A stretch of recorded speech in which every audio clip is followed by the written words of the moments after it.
Assalamualaikum warahmatullahi wabarakatuh. Waalaikumsalam warahmatullahi wabarakatuh. Alhamdulillah alladzi anzala 'ala al-kitaba wa lam yaj'al lahu iwaja. Wa ba'athan shadidan min ladunhu wa bashira al-mu'minina alladhina ya'maluna as-shalihat anna lahum ajran hasanah. Asyhadu an la ilaha illallah wahdahu la syarika lahu wa asyhadu anna Muhammadan 'abduhu wa rasuluhu la nabiyya ba'dahu. Allahumma shalli wa sallim ala Muhammadin wa ala alihi wa ashabihi wa man tabi'ahum bi ihsan ila yaumil qiyamah. Amma ba'du fa ya ibadallah Sudah saya. Ya ayyuhalladzina amanu taqullaha haqqa tuqatih wa la tamutunna illa wa antum muslimun.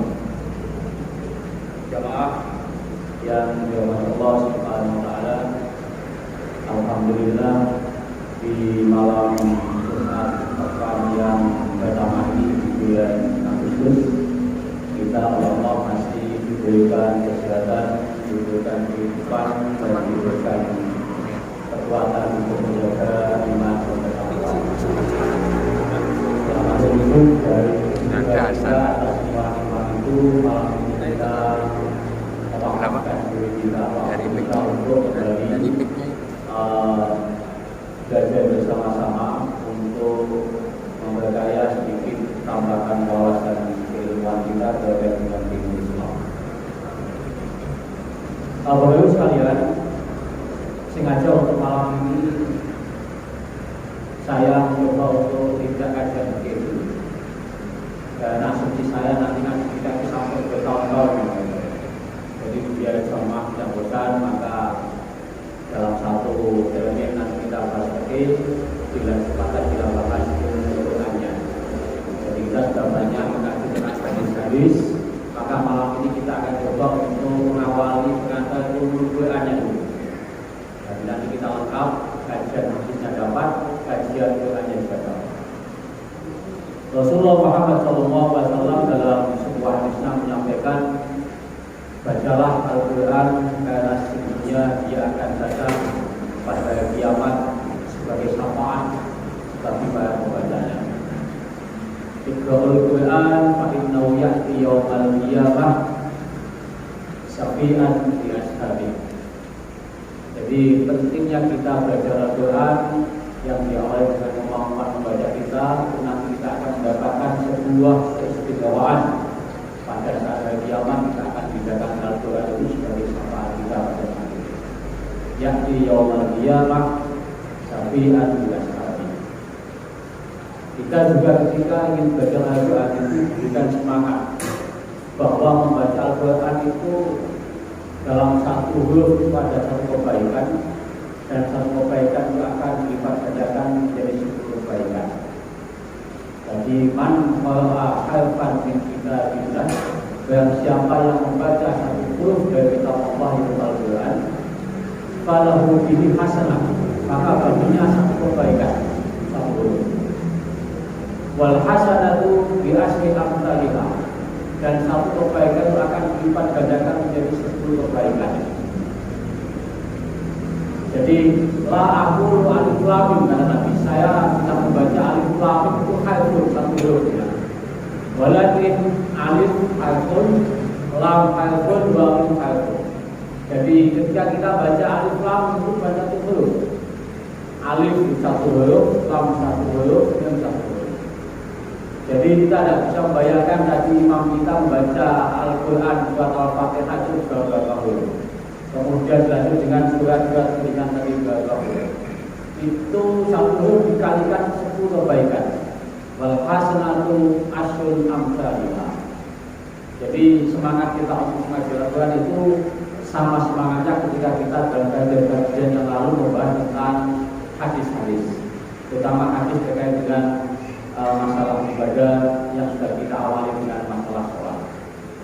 Sholat sudah kita sampai pada episode bacaan rukuk, iktidal, dan sujud. Ya, penasaran, kita sambung di kesempatan yang lain. Pagi malam ini kita mencoba untuk menengok untuk memulai kajian Al-Quran. Bapak-Ibu sekalian, Saya yakin bahwa di antara kita ketika berbicara Al-Quran itu hafal bahwa Al-Quran itu jumlah suratnya 114, kita hafal semuanya. Itu bagian bahwa kita ini adalah umat Rasul yang kemudian juga pecinta Al-Quran. Kita mungkin sebagian hafal bahwa dari 114 itu diawali dengan surat Al-Fatihah, kemudian Al-Baqarah, Al-Imran, Al-Nisa, Al-Maidah, Al-An'am, Al-Anfal, Al-A'raf, Al-Anfal, At-Taubah, Hud. Kemudian 110 itu surat An-Nasr, 111 surat Al-Lahab, 113 surat Al-Ikhlas, kemudian Al-Falaq, dan ditutup 114 surat An-Nas. Ini insya Allah kita sudah hafal. Tapi sungguhnya kita jalankan bukan hanya itu, bukan hanya itu.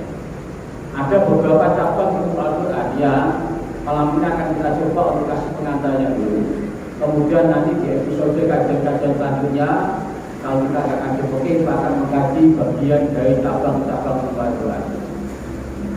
Di antara yang perlu kita tahu adalah ilmu tajwid.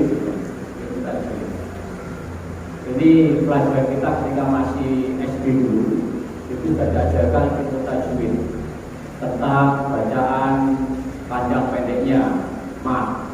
Kemudian cara berhenti dan melanjutkan maqam. Kemudian bagaimana membaca sesuai dengan makhraj huruf yang ada 17 tempat mulai ketika kita melantunkan huruf itu yang dibagi dalam 10 kelompok. Insya Allah kita semuanya tahu. Tetapi ada banyak cabang-cabang Al-Quran yang lain. Di antaranya adalah ilmu mawadin nuzul. Sebagai pengantar ilmu Quran, kita akan mencoba mulai pertemuan selanjutnya adalah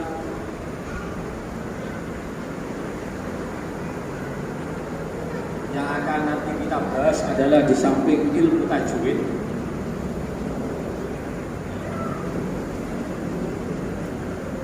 tentang mat, tentang waqaf, tentang apa lagi, makharijul huruf dan lain sebagainya. Ini sudah insya Allah kita tuntas.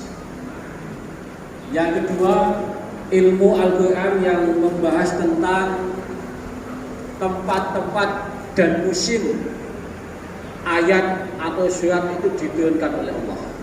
Itu dibahas khusus dalam ilmu mawatinun nuzul. Ilmu mawatin an-nuzul. Jadi di Al-Quran yang jumlahnya 6.660 ayat yang terhimpun di dalam 114 surat itu ada banyak kajian ilmu yang bisa kita eksplor, kita kaji tempat-tempat dan musim-musim apa saja surat itu diturunkan oleh Allah kepada Nabi Muhammad SAW. Itu dalam cabang ilmu Al-Quran dinamakan ilmu mawatinun nuzul.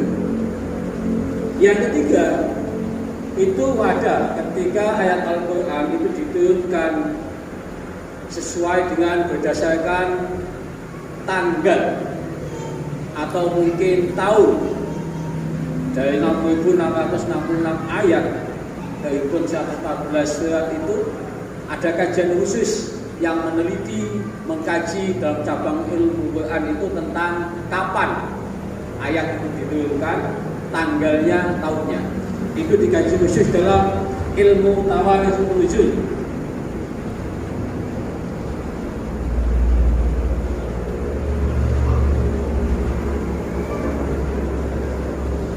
Nah, yang begini-begini ini mungkin kita belum banyak mengkaji. Jadi Al-Quran itu yang jumlahnya sekian banyak surat, banyak ayat, itu kita belum banyak yang tahu tanggalnya diturunkan, kemudian tahunnya, tempatnya, sampai bahkan musim ayat itu diturunkan, itu banyak yang belum kita tahu. Ini mungkin hanya sebatas perspektif awal supaya nanti kita bisa masuk lebih jauh.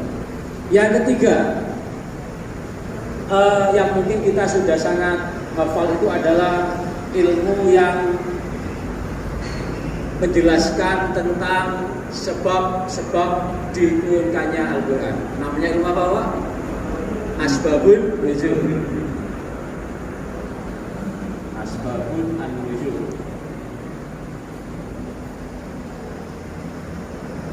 Ada ilmu yang menjelaskan terkait dengan hubungan ayat dengan ayat, surat dengan surat, baik yang sebelumnya maupun sesudahnya. Itu namanya cabang ilmu Al-Quran yang namanya ilmu tanasub Al-Quran. Ada ilmu yang menjelaskan tentang bagaimana cara membaca, yang ada sampai 7 model bacaan, 10 bacaan, 14 bacaan itu ya. Itu namanya ilmu qiraatul Quran. Sehingga terkenal dengan istilah qiraat sab'ah. Itu bagian dari cabang ilmu Al-Quran. Ada juga ilmu yang membahas tentang apa?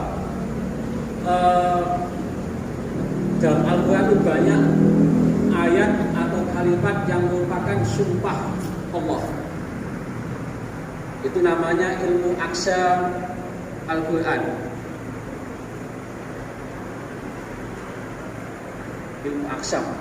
Jadi Allah itu dalam banyak kasus, dalam banyak hal itu mengungkapkan satu pernyataannya dengan sebuah pernyataan sumpah.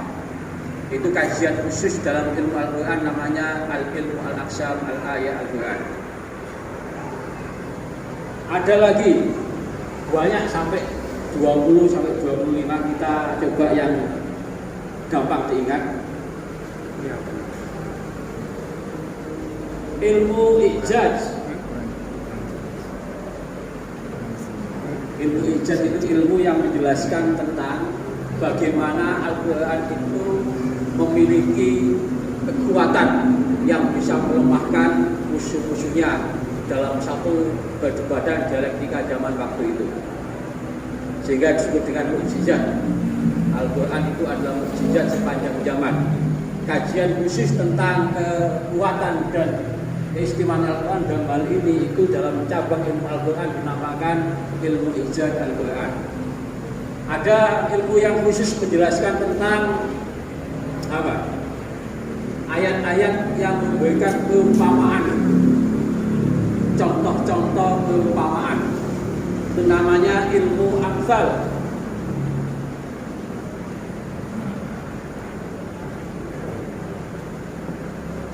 Ada juga ilmu yang membahas tentang, dalam Al-Quran itu banyak dialektika perdebatan. Al-Quran ketika berhadapan dengan kaum musyrikin, kaum kafir, kaum apalagi kaum yang menyekutukan Allah, itu banyak Al-Quran berhadapan ayat-ayatnya. Itu ilmunya khusus dinamakan ilmu jadal. Ilmu jadal Al-Quran. Nah, Bapak Ibu sekalian, nanti sepanjang kita punya waktu, kita akan coba kita bahas secukupnya. Di samping nanti kita juga membahas tentang kajian ini. Di antara yang paling penting yang malam ini akan kita coba jelaskan singkat adalah tentang ulumul Quran yang membahas tentang asbab an-nuzul. Asbab an-nuzul. Tidak semua ayat Al-Quran itu turun kepada Nabi Muhammad itu mesti ada asbab an-nuzulnya. Tidak semua. Asbab an-nuzul itu biasanya berkaitan dengan ketika Nabi Muhammad ditanya oleh beberapa sahabat atau oleh sahabat tentang satu masalah, karena kemudian turunlah ayat.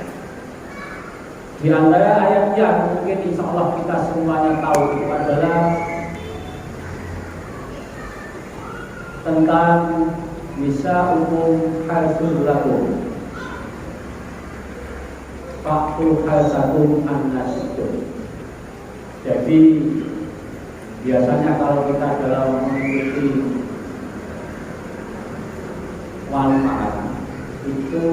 tepat-tepatnya dalam memberikan nasihat itu seandainya ayat yang dipilih adalah wanita begitu adalah laki-laki bisa hukum haidulakum, maka datangilah wanita itu sesuai sesukamu. Ayat ini itu dulu adalah diturunkan oleh Allah sebab satu peristiwa ketika orang Yahudi itu mau menyampaikan dan mengabarkan narasi bahwa kalau seorang laki-laki itu mendatangi istrinya dari belakang itu akan menghasilkan keturunan yang bermata juri. Dalam hadis dijelaskan orang Yahudi waktu itu gencar menyampaikan informasi bahwa kalau orang suami mendatangi istrinya itu dari belakang, dari jalan yang benar, tapi secara belakang, itu akan menghasilkan keturunan yang juri. Atas peristiwa itu maka Al-Quran diturunkan ayat Nisa hukum haidulakum, surat Al-Baqarah ayat 223. Faktu harsakum an-nasikum, karena wanita itu ladamu maka garilah ladamu itu kamu. Ini salah satu asbab nuzul. Jadi sebuah pernyataan dari sebuah kaum yang kemudian tidak sesuai dengan kaidah yang digariskan oleh Allah melalui Rasulnya, maka asbab nuzul Al-Quran surat ke-223 surat Al-Baqarah adalah yang kedua. Ini saya coba yang ingatkan saja. Nabi Muhammad itu dalam sebuah riwayat kan pernah sakit. Sakitnya itu tidak biasa. Sudah dikatakan beberapa COVID, tetapi tidak kunjung sembuh. Sampai lama sakit itu tidak sembuh, akhirnya malaikat ini memberikan informasi kepada Nabi Muhammad bahwa penyakit yang sedang dialami oleh baginda Nabi ini bukan penyakit medis. Akhirnya malaikat Jibril menyampaikan informasi, besok pagi suruhlah para sahabatku untuk mendatangi rumah seseorang sahabat, kemudian minta izin ke belakang rumahnya tempat pembuangan air mandi itu. Kemudian nanti minta izin di belakang rumah tempat pembuangan air mandi itu akan ditemui seseorang batu. Silakan batu nanti dibuka, akan ditemukan semacam bungkusan sebesar dengan manusia dewasa.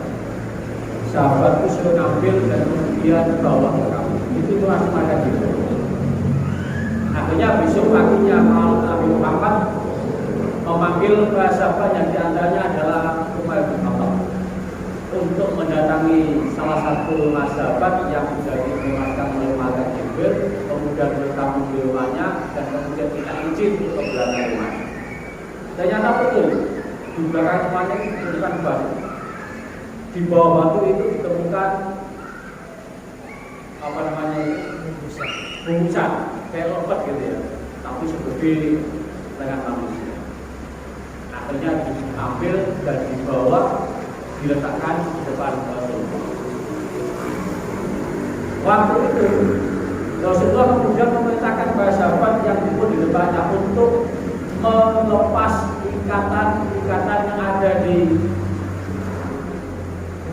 bungkusannya, yang jumlahnya 11. Sahabat pertama buka satu ikatan kita tadi. Sampai kemudian pada gilirannya Umar bin Khattab yang dikenal paling kuat waktu itu mencoba membuka satu ikatan kemudian. Ketika tidak bisa maka Nabi tampil Baiklah kalau begitu saya akan membuka. Ketika mau membuka, Nabi kemudian berdoa. Saat berdoa itulah kemudian turun wahyu 2 surat sekaligus, yaitu Al-Falaq dan An-Nas. Kadang-kadang memang begitu ada pelajaran. Asbabun nuzul itu kadang-kadang hanya 1 ayat. Tetapi yang istimewa itu adalah Al-Falaq sama An-Nas. Itu langsung 2 surat sekaligus diturunkan atas peristiwa ketika Nabi Muhammad sakit tidak sembuh-sembuh, diasumsikan bukan karena penyakit medis, tetapi karena penyakit apa? Psikis ya. Psikis. Berarti zaman Nabi sudah ada. Zamannya saya ini apa? Benar-benar. Magic. Nah, ketika Nabi berdoa kemudian turun Al-Falaq sama An-Nas. Al-Falaq itu berapa jumlah ayatnya? 5. An-Nas 6 ya. Berarti pas dengan jumlah ikatan yang ada di bungkusan tadi. Begitu Nabi baca Qul a'udzu birabbil falaq, itu satu kata lepas tas. Min syarri ma khalaq, ikatan kedua lepas tas. Wa min syarri ghasiqin idza waqab, ketika lepas tas. Wa min syarri nafasati fil uqad, keempat lepas. Wa min syarri hasidin idza hasad, kelima lepas. Qul a'udzu birabbin nas, 6 lepas sampai Isitulinas benar dengan panas, ikatannya ke-11 lepas. Satulah kemudian Nabi Muhammad sembuh. Usul punya usul ternyata ada seseorang yang namanya Labib bin Al-Aqsam. Labib bin Al-Aqsam itu yang punya niatan untuk mencelakai Nabi dengan menggunakan pendekatan black. Artinya bahwa kejadian peristiwa begitu itu sudah terjadi di zaman Nabi. Dan yang paling istimewa makanya ketika kita itu disunatkan dalam beberapa riwayat hadis itu, ketika menjelang tidur itu supaya kita posisinya tidak gampang mimpi. Sedang dengan ilmu magic itu, maka di antara bacaan yang direkomendasikan oleh Nabi itu adalah di samping ayat kursi itu adalah Al-Falaq sama An-Nas. Ini contoh asbabun nuzul yang kedua yang insyaallah kita semuanya sudah pernah mendengarkan beritanya akan membantu. Ada juga asbabun nuzul tentang hadis hoax. Jadi suatu ketika nanti bisa dilihat di surat An-Nur ayat 11. Itu ayat yang asbabun nuzulnya adalah ketika Siti Aisyah, istrinya Nabi itu difitnah selingkuh. Ketika itu gitu. Jadi Aisyah itu pernah dituduh selingkuh dengan sahabat Nabi yang namanya Sofwan bin Mu'tal. Suatu ketika pasukan Nabi itu berhasil mengalahkan peperangan melawan Bani Mustalik. Perjalanan pulang harus pulang. Ketika mendekati Madinah, pasukan ini istirahat satu tempat. Kebetulan Nabi waktu itu mengajak istri yang namanya Aisyah untuk ikut dalam perjalanan bareng.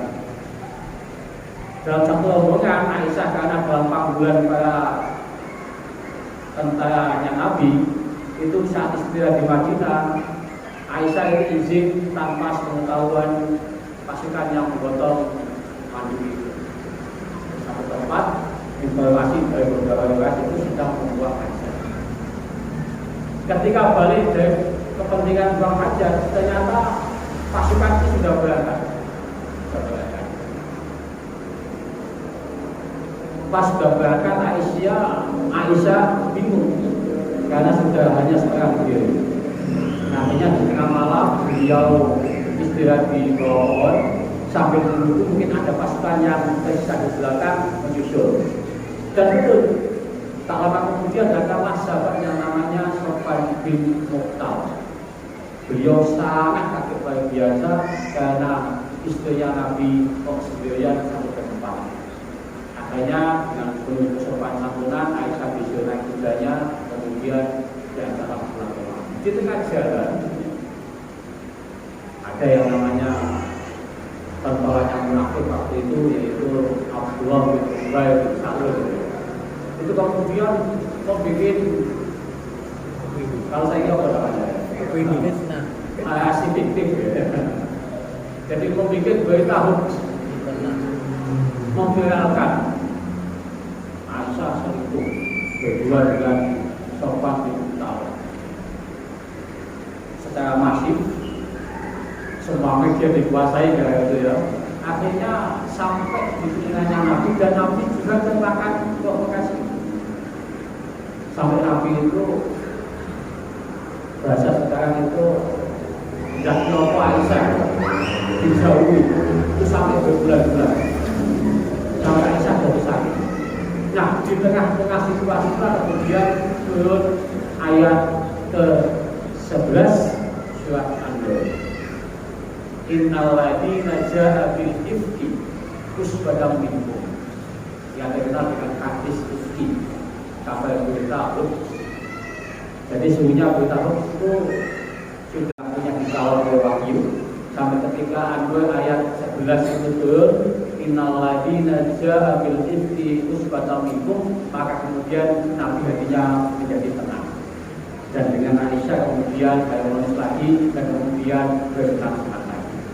Awalnya beberapa bulan sempat kepada bersama disharmoni gara-gara ulahnya si Abdullah bin Ubay bin Salul, saking getolnya, saking masifnya mengabarkan berita-berita bohong. Ini ada beberapa contoh sebab itu juga itu ya, yang diawali dengan sebuah peristiwa. Ada lagi. Ini kalau menurut para kiai-kiai itu asbabun nuzul yang paling lucu ya. Jadi ada salah seorang sahabat yang saya juga buka di Quran surat ke-11 ayat 114. Asbabun nuzulnya begini. Ada seorang sahabat Nabi. Beliau ini profesinya adalah penjual kurma. Jadi tiap harinya itu membuka lapak kurma itu dibuka gitu. Suatu ketika ada seorang wanita cantik yang membeli kurmanya. Kebetulan wanita ini tidak bersamai sama suaminya. Suaminya sedang jihad. Si wanita ini beli kurma, kemudian pas kenyang harga kurma itu sama penjual ditunjukkan kurma yang di dalam, karena yang dijual itu agak jelek. Di dalam bagus-bagus. Nah, ketika masuk ke dalam itu kan harus melalui pintu yang agak sempit. Pas mau masuk ke dalam itu bersama-sama. Jadi pas di tengah pintu itu, iya, pas ya. Berhubung kali ada cantik ya. Akhirnya sambil pas itu sahabat itu mencium, memanfaatkan kesempatan dalam kesempitan. Jadi tercium Pak. Habis mencium itu kemudian menyesal. Luar biasa menyesalnya. Mesti merasa dosa, dan dosa ini mesti akan sangat sulit untuk diampuni oleh Allah. Pikirannya menjadi galau, tidak bisa tidur, akhirnya memberanikan diri untuk konsultasi ke sahabat Umar bin Khattab. Jawabannya Umar enteng, ada suasana cerita Kamis, saya pakai apa-apa. Jawaban itu tidak memuaskan. Akhirnya konsultasi ke Abu Bakar As-Siddiq, sama. Jawabannya saya ceritakan tidak, anggap biasa.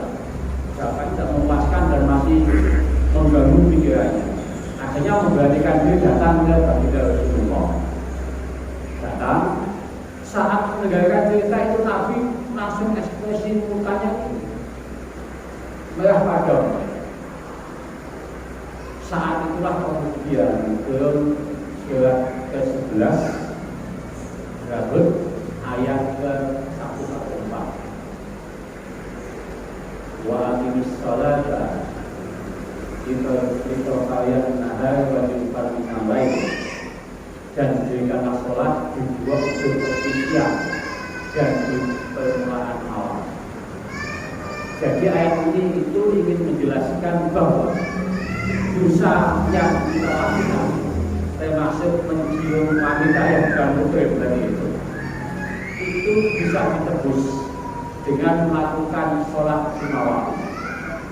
Lanjutan ayat itu, innal hasanat yudhibnas sayyi'at, karena sesungguhnya kebaikan itu akan bisa menghapus kejelekan. Innal hasanat yudhibnas sayyi'at. Akhirnya begitu ada ayat itu turun, tenang. Jadi cukup dengan aktif melakukan sholat lima waktu, dosa yang tadi mencium wanita itu menjadi apa? Diampuni oleh Allah Subhanahu wa Ta'ala. Jadi ayat menjelaskan berikanlah sholat di ujung dua hari siang, dari pagi, siang, sama petang. Subuh, siangnya itu zuhur, petangnya itu asar. Wal-gurufah minal lail, dan sholat di permulaan malam, yaitu maghrib sama isya. Jelaskan jelas lima waktu ada dalam Al-Quran.